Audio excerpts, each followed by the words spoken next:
Section 5, Responsibilities of a Registrant, Conflicts of Interest, Rule 94.72. Learning objectives. At the end of this section, students should be able to define conflict of interest, identify the persons to whom the disclosures required by the TDLR Rule 94.72 must be made, identify the circumstances in which a registrant must make written disclosure under Rule TD.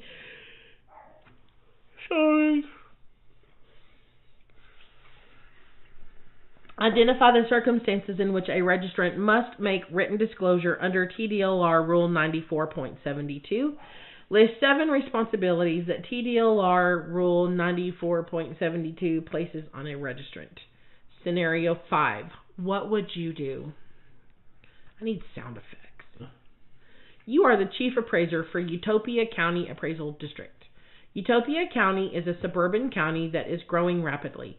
There are several new subdivisions that have been built in the last 5 years. One of your friends lives in a house in one of the subdivisions. The appraisal notices were just sent out, and your friend received a notice increasing the value of his house by approximately 5%. He has scheduled a meeting for an informal protest.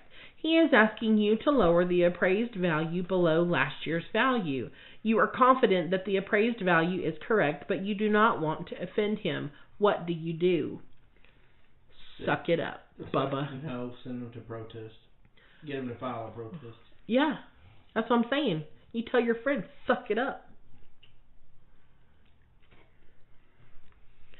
For the purposes of this course, conflict of interest is defined as a conflict between private interest and official responsibilities. Many of the ethical provisions in this course boil down to conflicts of interest.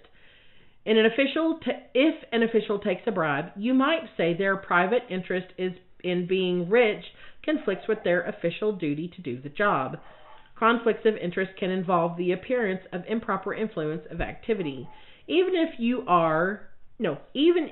as a registrant know that an activity will not affect your judgment, it may appear to be improper. In guarding against conflict of interest, this rule requires disclosure of certain relationships and activities to your entity. It requires you to analyze your own activities and refrain from those that will affect your official responsibilities. Definitions. Conflict of interest. A conflict of interest is a conflict between the private interest and the official responsibilities of a person and a person of trust. Consanguinity. Relationship by blood. Two persons are related by consanguinity. Consanguinity if one is descended from the other, or if they share a common ancestor. Consanguinity. It has to do with being sanguine, and it's consanguinity. Okay. Affinity. Relationship by marriage could include spouses of relatives listed under consanguinity. Consanguinity. For example, a spouse's grandson's spouse. Disclosure. Informing someone else of a fact. The first 3 paragraphs of this rule require you to disclose certain activities, relationships, and interests. Under the rule, you must make these disclosures by giving them a written statement to the person your office designates to receive them. If the office has not designated a person, you should address it to the chief appraiser or chief administrator of the office. There is no specified form for a disclosure statement, though the office may adopt one. Be sure to give the relevant facts and keep a copy of your statements. Relevant rule. Oh gosh. Here's the nepotism chart. The chart below shows affinity kinship, relationships by marriage, and consanguinity kinship, relationship by blood, for purposes of interpreting nepotism as defined in VTCA Government Code, Chapter 573, Section 573.021 through .025, right? Yeah. Can that work? Okay. So the affinity kinship, relationship by marriage, The officer is in the center, and the first degree of affinity kinship is father-in-law, son-in-law, officer's spouse, daughter-in-law, mother-in-law.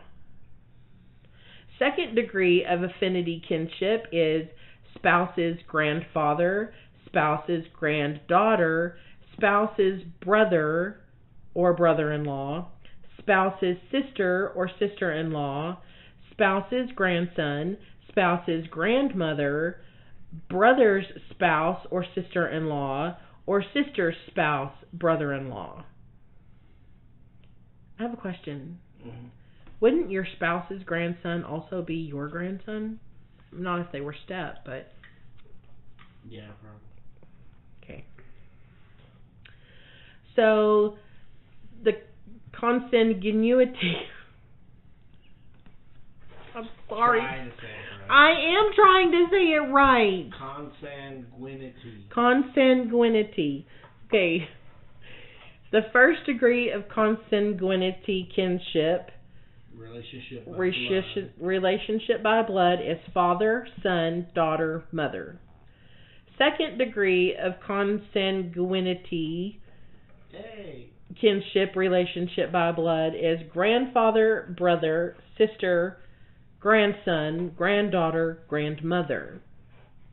Third degree of consanguinity kinship, relationship by blood, is aunt, uncle, niece, nephew, great-grandson, great-granddaughter, great-grandfather, or great-grandmother.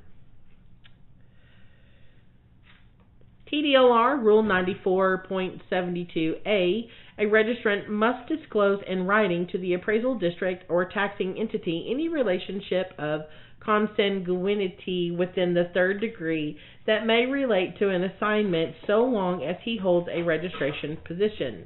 Elements: a blood relative of yours is or might be affected by your work assignment. For example, you are asked to work on the rendition of a business and your brother owns the business. You are related to the affected person within the third degree by consanguinity. Texas Government Code, Chapter 573, defines consanguinity and degrees of consanguinity. You are related by consanguinity if one of you is a descendant of the other or you share a common ancestor. Your relatives within the third degree are parent or child, relatives of the first degree, brother, sister, grandparent, or grandchild, relatives in the second degree, and great-grandparent, great-grandchild, aunt, who is a sister of a parent of the individual, uncle, who is a brother of the parent of the individual, nephew, who is a child of the brother or sister of the individual, or niece, who is a child of a brother or sister of the individual, relatives in the third degree. This rule requires written disclosure. You must file a written statement with the person your office designates to receive the statements. The rule does not address relationships by marriage. However, keep in mind that Code of Ethics requires you to disclose any personal interest before accepting an assignment. TDLR Rule 94.107. Number 2. TDLR Rule 94.72b, a registrant must disclose in writing to the appraisal district or taxing entity any outside employment. Elements: you are employed by someone other than the appraisal district or tax office that employs you. You are required to file a disclosure statement anytime you accept outside employment of any sort. This may be as a regular employee, an independent contractor, or any other regular work you do for compensation outside the office. If you are not sure, ask the appropriate person in your office. The rule does not address what happens if your appraisal district or taxing unit determines that your outside employment creates a conflict of interest. In all likelihood, they would ask that you cease or modify your employment. TDLR Rule 94.72c, a registrant must disclose in writing to the appraisal district or taxing entity any financial interest in any private business or real property subject to the appraisal district or taxing entity where she is employed. Elements: This rule requires written disclosure. You must file a written statement with the person your office designates to receive the statements. You are required to file a disclosure statement if you have or acquire a financial interest in real property or a private business that is within your agency's boundaries. TDLR Rule 94.72D, a registrant must not invest in property, interest, or transactions which create a conflict of interest or which affect independent judgment or performance in the official position. Elements: the registrant has or makes an investment. Invest to commit money in order to earn a financial return. This may include investments by business entities in which the registrant has an interest. The investment is in property or some other transaction. The investment creates a conflict of interest. The investment affects the registrant's independent judgment. The investment affects the registrant's performance of his or her duties. TDLR Rule 94.72E, a registrant must not engage in any activity or employment outside of the appraisal office or tax office if such engagement adversely affects his impartiality in the execution of his official duties or adversely affects the performance of his official duties. Elements: registrants must not only disclose outside employment, they are forbidden to accept outside employment if it will affect impartiality or performance of official duties. This rule addresses activities other than employment and would clearly include volunteer and one-time activities. TDLR Rule 94.72F, a registrant must not use agency resources for the personal benefit of himself, any party in whom he has an interest, or any public servant, or for the benefit of any social or political organization unless any member of the general public could make similar use of the agency resources. Elements: registrants may not use any resource, data, records, information, staff time, equipment owned by their agency for their personal benefit. Similarly, they cannot use such resources for any person in whom they have an interest or for any public servant. This probably means that the servant's personal benefit. They cannot use resources for the benefit of any social or political organization. There is an exception. Use for these purposes is not barred if any member of the general public could make similar use. For example, nothing prohibits a registrant from using information posted on the office's public website for her own purposes.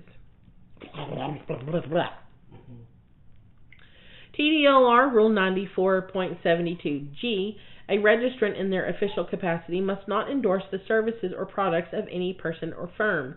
Elements: registrants in their official capacity, speaking as an official representative of their jurisdiction or acting in the course of their official duties, cannot endorse any services or products. This is a difficult rule to interpret. Can a chief appraiser, for example, tell another chief appraiser who asks that they like a particular product? The former rule distinguished between private endorsements and public endorsements. This rule does not retain that distinction.